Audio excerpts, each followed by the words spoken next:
إن الحمد لله نحمده ونستعينه ونستغفره ونعوذ بالله من شرور أنفسنا ومن سيئات أعمالنا من يهده الله فلا مضل له ومن يضلله فلا هادي له أشهد أن لا إله إلا الله وحده لا شريك له وأشهد أن محمدا عبده ورسوله يا أيها الذين آمنوا اتقوا الله حق تقاته ولا تموتون إلا وأنتم مسلمون يا أيها الناس اتقوا ربكم الذي خلقكم من نفس واحدة وخلق منها زوجها وبث منهما رجالا كثيرا ونساء واتقوا الله الذي تساءلون به والأرحام إن الله كان عليكم رقيبا يا أيها الذين آمنوا اتقوا الله وقولوا قولا سديدا يصلح لكم أعمالكم ويغفر لكم ذنوبكم ومن يطع الله ورسوله فقد فاز المتقون أيها الحضور معاشر المسلمين rahimani wa rahimakumullah taala. Kita bersyukur kehadirat Allah Jalla wa Ala yang telah memberikan nikmat keamanan, ketentraman dan nikmat-nikmat yang tidak bisa kita hitung.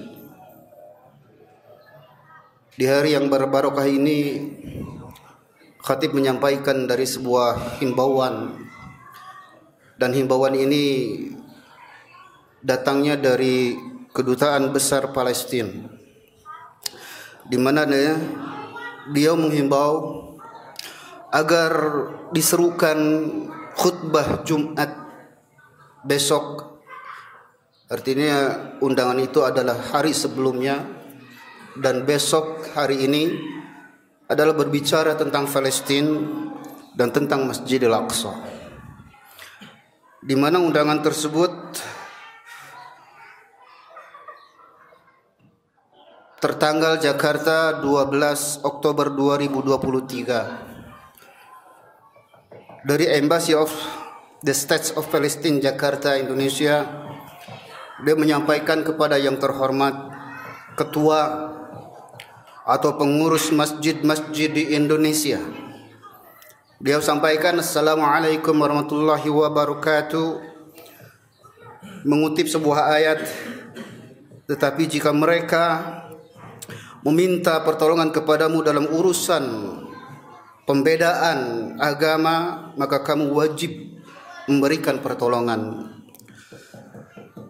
Beliau katakan, dari tanah suci Palestina dan dari Masjidil Aqsa yang diberkati, yang sekarang hancur luluh lantak dibombardir oleh Zionis laknatullah alaihim wa dammir a'dahum, di mana terdapat berbagai semangat para pejuang-pejuang yang diawali sejak sebelum kemerdekaan kita yang dipelopori dengan PLO, Partai Liberty of God organisasi oleh Yasir Arafat dahulu, kemudian berkembang karena pencaplokan daerah-daerah itu sudah sejak awal diawali dengan Theodor Herzl sejak di zaman kekhalifahan Utsmani. Kemudian mereka membuat sebuah konsep-konsep konferensi dengan ayat-ayat yang telah mereka setujui dengan pembentukan Zionis. Maka di antara Zionis dan Israel ini ada suatu perbedaan yang mencolok sekali. Dan mereka mengambil nama dengan nama sebuah negara yang bernama Israel dinisbatkan kepada Yakub alaihissalam, di mana Yakub mempunyai gelar Isra dan Il. Isra dalam bahasa Ibrani adalah hamba, dan Il adalah Allah, yang mempunyai dua keturunan, Ismail dan Ishak. Ismail artinya Isma mendengar, Il Allah artinya Allah mendengar. Ya. Kemudian Ishak mempunyai nama arti kesayangan, sehingga dari dua ini mempunyai sebuah situs yang sangat sekarang disucikan. Nabi Ismail dengan Masjidil Haramnya, kemudian Nabi Ishak dengan Masjid Al-Aqsa-nya. Hadirin azanillahu wa yakum, melanjutkan surat dari kedubes tadi dengan semua semangat perjuangan, jihad, keberanian, keteguhan di dalam menghadapi penjajahan yang dipersenjatai dengan kematian. Artinya mereka sudah mempersiapkan dengan persenjataan dengan kelompok-kelompok dan musuh-musuh dari kalangan setan dan jin, baik dari kalangan manusia dan jinnya. Dan keteguhan di dalam menghadapi penjajahan yang dipersenjatai dengan kematian, kolonialisme, keangkuhan dan agresi yang tidak meninggalkan batu atau pohon di Yerusalem, Gaza, jalur Gaza, kemudian dan tepi baratnya. Kami ingin mengungkapkan rasa terima kasih dan penghargaan kepada Yang Mulia atas dukungan terhadap Palestina. Masjid Al-Qudusnya, Al-Aqsa-nya, penduduknya yang tetap bertahan, dan perjuangan yang didasari atas dasar keadilan ini merupakan perjuangan yang setiap umat Islam wajib memberikan pembelaan.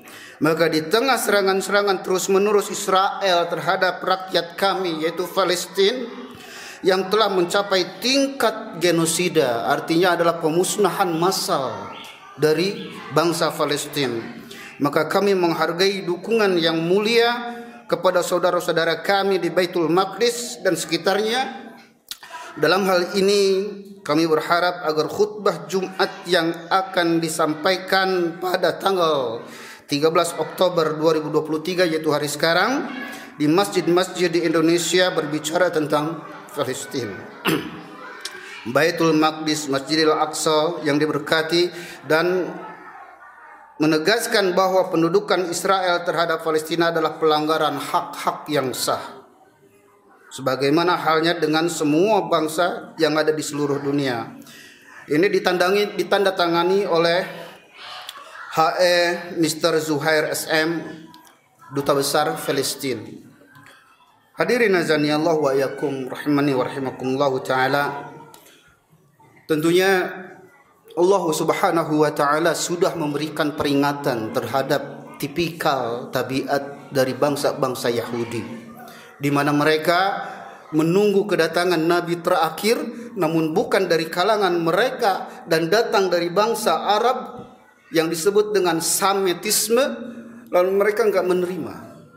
Dengan tidak menerimanya itu, mereka membuat sebuah sejarah yang datang dari leluhur mereka, nenek moyang mereka, yang diawali bahwasanya keberadaan yang Allah Jalla wa'ala sampaikan terhadap bangsa Yahudi dahulu tidak lain adalah terkecuali dengan sebuah hasad. Allah Subhanahu wa taala katakan, yahsuduna an-nasa 'ala ma atahumullah. Kata Allah Subhanahu wa taala, ataukah mereka itu dengki, hasad kepada manusia, yang dimaksud adalah Nabi Muhammad sallallahu alaihi wasallam, lantaran karunia yang Allah Jalla wa ala telah berikan kepada manusia itu. Maksudnya kepada Nabi Muhammad. Min fadlihi faqad ataina ala Ibrahim al-kitab wal hikmah. Diberikan keutamaan oleh Allah Subhanahu wa taala kepada Nabi Muhammad sallallahu alaihi wasallam dan kepada keluarga Ibrahim, yaitu Alkitab dan Al-Hikmah. Makna Alkitab adalah Al-Quran, makna Al-Hikmah adalah As-Sunnah. Maka Alkitab dan Al-Hikmah Allah gandengkan dengan dua hal yang setara, bahwa Alkitab itu adalah wahyu dan As-Sunnah itu pun wahyu. Maka dikatakan dengan dua wahyu, yaitu Alkitab dan As-Sunnah, di mana Alkitab adalah kalamullah Jalla wa'ala, pembicaraan-pembicaraan Allah yang termaktub di dalam Lauhul Mahfuz, yang dijaga, yang disampaikan kepada Rasulullah SAW dalam kitabnya yang mulia. Kemudian setelah itu Allah memberikan keutamaan kepada Rasulullah SAW sebagai penjelas dari sunnah-sunnah Nabi SAW. Maka mereka wa atainahum mulkan azima, lalu kami berikan kepada dia kerajaan yang besar. Maka jelas bahwasanya keberadaan yang mereka tunggu bangsa Yahudi dahulu sejak zaman dari Rasulullah SAW terjadi berbagai macam peperangan, fitnah yang terjadi bersama Bani Quraidah, Bani Qainuqa, suku-suku dari Yahudi yang melaksanakan peperangan dengan Rasulullah SAW yang terdapat di dalam sirah-sirah Nabi, sirah Nabawiyah yang wajib kita pelajari agar kita memberikan penjelasan kepada keturunan-keturunan kita. Sehingga dalam hal ini Allah Subhanahu wa taala telah memberikan isyarat bahwa mereka bangsa Yahudi itu adalah dasarnya hasad kepada Rasulullah sallallahu alaihi wasallam sampai kapanpun, sampai terakhir mereka akan mengikuti Dajjal yang mana mereka tengah mempersiapkan di Palestina itu, mempersiapkan dengan kedatangannya Dajjal yang disebut dengan Mesias atau bahasanya Al-Masih. Maka Al-Masih ada dua, Al-Masih Isa ibnu Maryam dan Al-Masih Dajjal yang pendusta. Hadirin azani Allah wa iyyakum rahimani wa rahimakumullah taala. Kita mengetahui bahwa Rasulullah sallallahu alaihi wasallam mempunyai erat kaitan, kedudukan yang erat dan kaitannya dengan Nabi Ibrahim alaihi salam. Dan termasuk apa yang Allah Subhanahu wa taala sebutkan, perintahkan kepada Nabi sallallahu alaihi wasallam untuk mengikuti, untuk ittiba.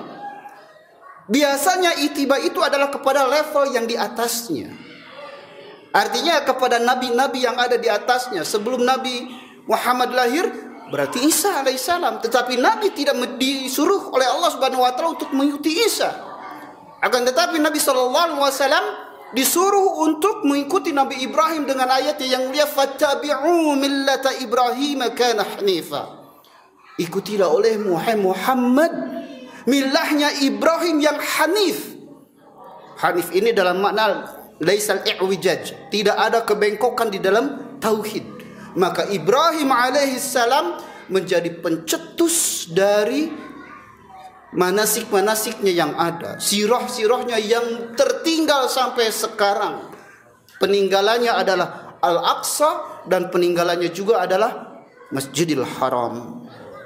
Maka dari sinilah kita kaum muslimin diwajibkan untuk mengikuti Rasulullah SAW dan Rasulullah mengikuti Ibrahim alaihissalam. Adapun silsilah yang Rasulullah SAW, para ulama memberikan penjelasan bahwa Muhammad itu lahir dari dua pasangan, yaitu Abdullah dan Aminah, di mana Abdullah dan Aminah ini bertemu di satu silsilah yang bernama Kilab. Silsilahnya nenek moyangnya Nabi kita Muhammad SAW, di mana Muhammad lahir dari Aminah. Aminah mempunyai bapak yang bernama Wahab. Wahab mempunyai bapak bernama Abdul Manaf. Abdul Manaf mempunyai bapak bernama Zuhrah. Dan Zuhrah mempunyai bapak bernama Kilab. Dari jalur Abdullah punya bapak namanya Abdul Muthalib. Abdul Muthalib mempunyai bapak namanya Hashim. Hashim mempunyai bapak namanya Abdul Manaf. Abdul Manaf mempunyai bapak namanya Qusay. Qusay mempunyai bapak namanya Kilab. Nah, dari Kilab ini mempunyai bapak bernama Murrah, Murrah bin Ka'ab, Murrah bin Khuzaimah, Murrah bin Mudrikah, Mudrikah bin Ismail bin Ibrahim. Sehingga Rasulullah SAW terjaga dari nasabnya. Dari Ka'ab mempunyai bapak Lu'ay, Ghalib bin Fihr bin Malik bin Nazar bin Kinanah bin Khuzaimah, kemudian bin Mudrikah bin Ilyas bin Mudhar bin Nizar bin Ma'ad bin Adnan sampai kepada Ismail, dan Ismail bin Ibrahim, di mana Ismail ini adalah anak pertama dari Hajar, salah seorang budak yang diberikan oleh Raja Namrud bin Kan'an bin Anusi ketika itu, karena menginginkan agar si raja itu setiap kali ada perempuan dia paksa. Tetapi Allah dijaga kehormatannya sehingga diberikan lagi kepada Ibrahim, kemudian dihadiahi dengan sebuah budak bernama Hajar. Dari sana Nabi Ibrahim pergi di Mesopotamia, Babilonia, kemudian ke Irak, kemudian dari Irak Ibrahim mengantarkan Ismail ke Haram, yaitu ke Makkah yang sekarang menjadi Masjidil Haram, dan setelah itu lahir Ishak. Dari Ishak Ishak dibawa ke Palestina. Maka dari dua sisi ini tidak lebih bahwa dari sana Ibrahim alaihi salam mempunyai beberapa keturunan-keturunan yang telah diabadikan di dalam silsilah An-Nabawiyah, silsilah tentang kehidupan para nabi, di mana Nabi Ibrahim alaihissalam melahirkan dua anak bernama Ismail dan Ishak. Kemudian dari Ishak melahirkan dari Ismail jalur langsung ke Rasulullah SAW. Kemudian dari kepada Ayub ke Zulkifli kepada Yakub. Dari Yakub inilah terjadi beberapa keturunan dari beberapa istri Yakub. Dari istri yang pertama, dia melahirkan seorang anak bernama Jad, Naftali, Asim, Dan. Kemudian dari istri yang kedua, melahirkan anak-anak yang bernama Isakhar, Syam'un, Zebulon, Lewi, kemudian Yahuda dan Ruben. Kemudian dari istri ketiga Ibrahim, Nabi Yakub melahirkan anak yang menjadi nabi bernama Bunyamin. Dari Bunyamin kemudian ke Yunus dan yang lainnya. Adapun dari Yakub silsilahnya itu adalah dari jalur istri kedua. Dari Ruben itu dari Lewi lahir Imran lahir Harun dan Musa kemudian menuju ke Ilyas, kemudian ke yang lainnya. Sedangkan dari istri yang pertama, dari anaknya Yakub yaitu Jad, Naftali, Asir dan Yahuda. Dari Yahuda inilah lahir Daud, lahir Nabi Sulaiman, kemudian lahir Nabi Isa, Zakaria dan Yahya. Sehingga dari anak keturunan itulah disebut dengan Bani Israel. Dalam bahasa Ibrani disebutkan Bnei Yisrael. Bnei Yisrael. Ada sedikit perbedaan karena bahasa-bahasa Al-Quran ini menyerap dari bahasa-bahasa Sumeria, dari bahasa-bahasa yang lainnya. Sehingga ada beberapa perkata padanan yang cocok dengan kalimat penyebutan. Maka Israel itu adalah nisbat yang ditujukan kepada Nabi Yakub. Isra malam, Allah. Jadi seorang hamba yang senantiasa melakukan perjalanan malam untuk berdakwah, karena tidak mungkin siang panas, sehingga mereka melakukan perjalanan itu malam, disebutlah Isra. Isra itu adalah orang yang melakukan perjalanan di sebuah malam, dan Il adalah Allah. Dari sana keturunan itulah terjadi. Dari beberapa literatur yang mengatakan bahwa Nabi Ibrahim alaihi salam dari Yakub, dari anak-anaknya, kemudian muncul dari bibit-bibit yang pertama yaitu Yehuda. Yehuda inilah yang melahirkan generasi-generasi. Dari awalnya pun mereka sudah mempunyai tabiat yang jahat kepada Nabi Yusuf, di mana Yusuf dibawa ke sebuah padang pasir, dibunuh tadinya, tapi karena tidak tega dimasukkan ke dalam apa? Ke dalam sumur, kemudian diketemukan oleh kafilah yang sedang berjalan, diambil jadi budak, kemudian dibawa ke Mesir, dan di Mesir dipercaya menjadi sebagai wazir. Dan di akhirnya dia bertemu dengan bapaknya dan saudara-saudaranya yang telah menzaliminya. Akan tetapi dari keturunan itu sifat hasad inilah, sifat hasad yang ada pada manusia, entah di kalangan Bani Israel ataupun kita, itu tidak lain adalah warisan dari syaitan laknatullah alaih. Di mana dosa yang pertama, syaitan laknatullah alaih mempunyai sebuah sifat yang muncul, yaitu hasadnya dia kepada Adam alaihi salam. Di samping hasad, sombong, tidak mau bersujud atas perintah Allah kepada Nabi Adam. Maka dari situlah terjadi keturunan anak Adam. Sejak zaman Nabi Adam itu sendiri terjadi antara Qabil dan Habil. Nah, dari Qabil yang membunuh dan Habil yang dibunuh, setelah terbunuhnya Habil, Qabil ini berpergi ke suatu tempat yang bernama Yaman. Dari Yaman itu turun temurun melahirkan generasi-generasi yang jelek di muka bumi ini. Sehingga tidak aneh lagi ketika manusia ada yang bertabiat baik dan bertabiat jelek, karena itu dari sumsumnya Nabi kita, Bapak kita Adam alaihi salam.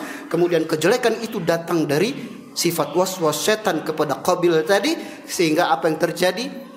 Hasad itu terus menancap kepada seseorang. Maka dari sinilah antara Israel dan Zionisme itu menjadi sebuah kalimat yang berbeda. Yang semoga Allah subhanahu wa ta'ala bahwasanya Zionisme ini secara bahasa bahwa itu datang yang dari bahasa Ibrani yang bernama Sionut. Jadi Sionut ini menjadi kalimat pendekatan yang jadi bahasa itu menjadi Zionis. Zionisme jadi faham terhadap Sionut, di mana mereka itu adalah mempunyai suatu gerakan yang sifatnya nasionalis. Tapi nasionalis itu adalah nasionalisnya Yahudi yang sifatnya adalah internasional, yang didukung oleh antek-anteknya. Sampai sekarang mereka mengkecap kepada kaum muslimin ini sebagai teroris. Joe Biden kemarin mengatakan kita akan berperang dengan teroris. Dengan pembomannya Hamas yang kemarin meluncurkan serangan 7 Oktober kemarin, ribuan rudal yang sudah dipersiapkan untuk membebaskan Palestina. Berapa tahun sejak Palestina yang sekarang diperjuangkan sejak zaman Salahuddin Al-Ayyubi.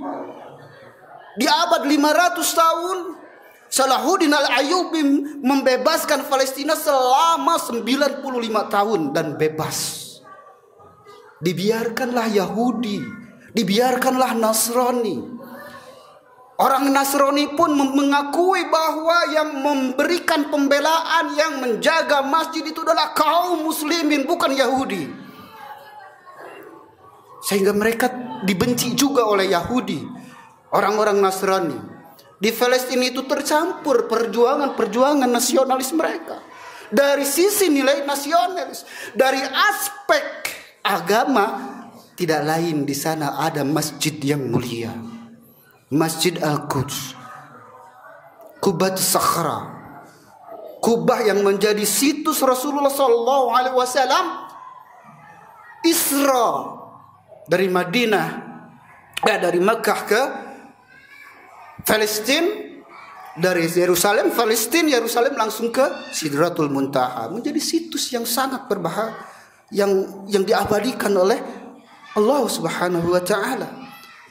Dan mereka pun mengklaim sehingga Palestina ini didominasi oleh 3 agama besar, Yahudi, Nasrani, dan Islam. Dan sebelum Mekah itu ada kiblatnya ke Mekah, Allah Subhanahu wa ta'ala memerintahkan fawwali wajhaka ila satral masjidil haram. Alihkan pandanganmu ketika itu 16 bulan kalian kaum muslimin salat berkiblat ke Yerusalem, ke Masjidil Aqsa. Sekarang fawwali wajhaka ila satril masjidil haram. Alihkan pandanganmu, kiblatmu ke arah Masjidil Haram. Sehingga di sana menjadi sesuatu yang diabadikan. Dan Allah, wa makana Allahu liyudi'a imanakum, Allah tidak menyia-nyiakan 16 bulan berka'bah menghadap itu. Allah tidak akan menyia-nyiakan keimanan Rasulullah dan para sahabat ketika itu. Maka dari sinilah tujuan dari nasionalis Yahudi internasional ini tidak lain bertujuan untuk menghasilkan sebuah negara Yahudi di wilayah Palestina. Karena mereka mengetahui ada tanah yang dijanjikan sesuai tanah. Tanah itu adalah kitabnya orang-orang Yahudi. Di mana kitab-kitabnya orang Yahudi, alhamdulillah, materi yang pernah saya pelajari di Barnamij Ta'sil al-Aqadi di Ulumil Aqidah wal Firaq wal Adyan. Nah, dijelaskan di Firaq wal Adyan ini adalah penjelasan tentang firqah-firqah dan agama-agama. Di antaranya adalah Yahudi 113 halaman. Itu baru sebelum muqarrar. 113 halaman ini kemudian kita selesaikan, alhamdulillah. Maka di sana sudah tersusun beberapa penjelasan-penjelasan yang berkaitan dengan sejarah-sejarah Yahudi. Hadirin azani Allah wa yakum rahimani wa rahimakumullah taala. Tentunya sesuatu hal yang membuat miris kepada kita, di mana mereka memberikan kezaliman kepada kaum muslimin yang baru kemarin tanggal 7 Oktober dengan serangan sebagai pembalasan zalimnya Yahudi. Mereka mengatakan seolah-olah lupa puluhan tahun yang kebelakang, di mana bangsa Palestina menerima imigran Yahudi dengan pakaian compang-camping yang tidak jelas mereka mempunyai kedudukan negara, lalu diterima oleh bangsa Palestina. Setelah mereka berkembang, itulah terjadi, mencaplok negara dengan tujuan itu. Ini kembali kepada watak-watak asli. Semoga Allah Jalla wa'ala melindungi kita dari perbuatan-perbuatan zalimnya orang-orang Yahudi, merupakan hasad dan kesombongan. Barakallahu li wa lakum.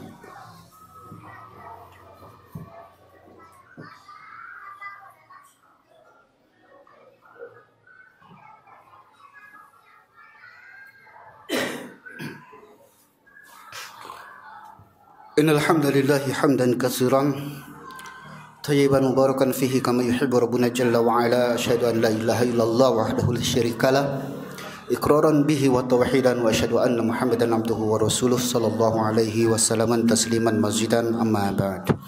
Hadirin azani Allah wa iyyakum rahimani wa rahimakumullah taala. Pada kesempatan khutbah yang kedua,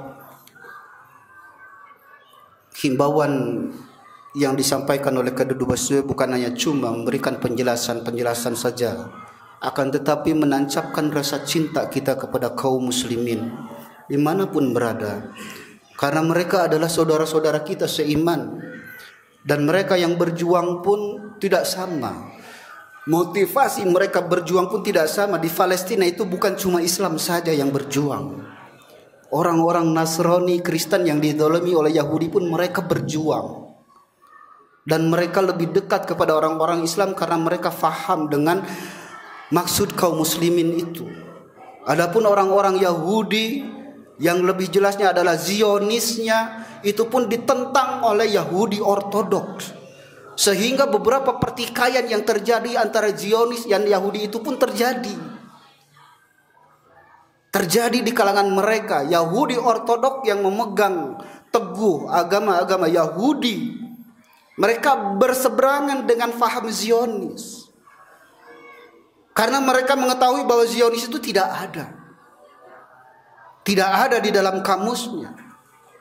Mereka hanya imigran, dan mereka mengatakan orang-orang Ortodoks kita mempunyai jasa yang besar terhadap warga Palestina, di mana kita bisa hidup tentram, bisa melanjutkan keturunan. Akan tetapi muncullah Zionis dengan era-era globalisasi, konspirasi yang lainnya, yang ingin menjadikan dunia itu satu di bawah pimpinan mereka. Mungkin itu terjadi, tapi kapan? Kelak di zaman ketika Dajjal turun. Ketika Dajjal turun, tidak ada nanti, semua akan mengikuti mereka, kecuali orang-orang yang dirahmati Allah Jalla wa'ala, yang diselamatkan di Madinah dan Makkah. Hadirin azani Allah wa yakum rahimani wa rahimakumullah taala. Terakhir, himbauan juga yang disampaikan oleh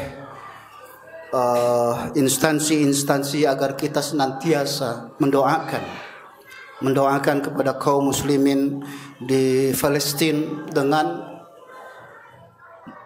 menyampaikan kunut nazilah, agar kita meminta kepada Allah agar segera Palestina dibukakan kemenangannya, agar Allah Subhanahu wa taala memberikan pemahaman kepada kaum muslimin agar faham tentang Islam. Karena perjuangan di Palestina itu bukan cuma sekedar Hamas saja, banyak dari faksi-faksi yang lain. Ada yang semangat berjuang dengan benar-benar berjuangnya, baik itu dengan nama Brigade Al-Qassam, kemudian Hamas, Al-Fatah dulu, kemudian yang lainnya. Sehingga ada beberapa kepentingan-kepentingan yang datang dari Libanon dengan Hasan Nasrullahnya, komandan Hasan Nasrullahnya yang bersektekan Syiah, yang senantiasa membuat ricuh dulu. Kenapa Israel membombardir Palestina? Kenapa? Karena Hasan Nasrullah mau memberikan rudal kepada Israel di wilayah yang kosong. Lalu media menggambar-gemborkan sehingga apa yang terjadi? Israel membalas ke Palestina, banyak yang gugur. Namun ketika sekarang terjadi, kenapa beberapa tahun ke belakang Hamas diam seolah-olah tidak ada pergerakan. Namun kemarin 7 Oktober ribuan rudal, ribuan orang Yahudi menjadi korban. Lalu balasan pun orang Palestina pun menjadi korban. Apa yang terjadi? Kaum muslimin di mana masjid-masjid sudah dibombardir, semua pada hancur. Dan ini menuju sebuah abad pintu dari terjadinya sebuah akhir zaman yang Allah Subhanahu wa taala jelaskan melalui lisan Rasulnya alaihi wassalatu wassalam. Semoga Allah Subhanahu wa taala memberikan kepada kita keteguhan, sabat, iman dan kecintaan kepada kaum muslimin, dan menjadikan dari doa-doa kita di penghujung malam melantunkan untuk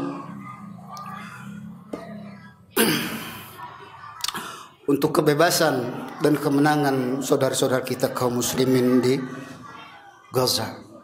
Allahumma inna nas'aluka min khairin ma salaka minhu nabiyyuka Muhammadun sallallahu alaihi wasallam wa na'udzu bika min syarrin ma sta'adzaka minhu nabiyyuka Muhammadun sallallahu alaihi wasallam. Rabbana hab lana min azwajina wa dhurriyyatina qurrata a'yun waj'alna lil muttaqina imama. Allahumma inna nas'aluka al-huda wa tuqa wal 'afafa wal ghina. Allahumma inna nas'aluka al-huda wa tuqa wal 'afafa wal ghina. Rabbana atina fid dunya hasanah wa fil akhirati hasanah wa akhiru da'wana alhamdulillahi rabbil alamin. Fa akhiru da'wana faqimis shalah.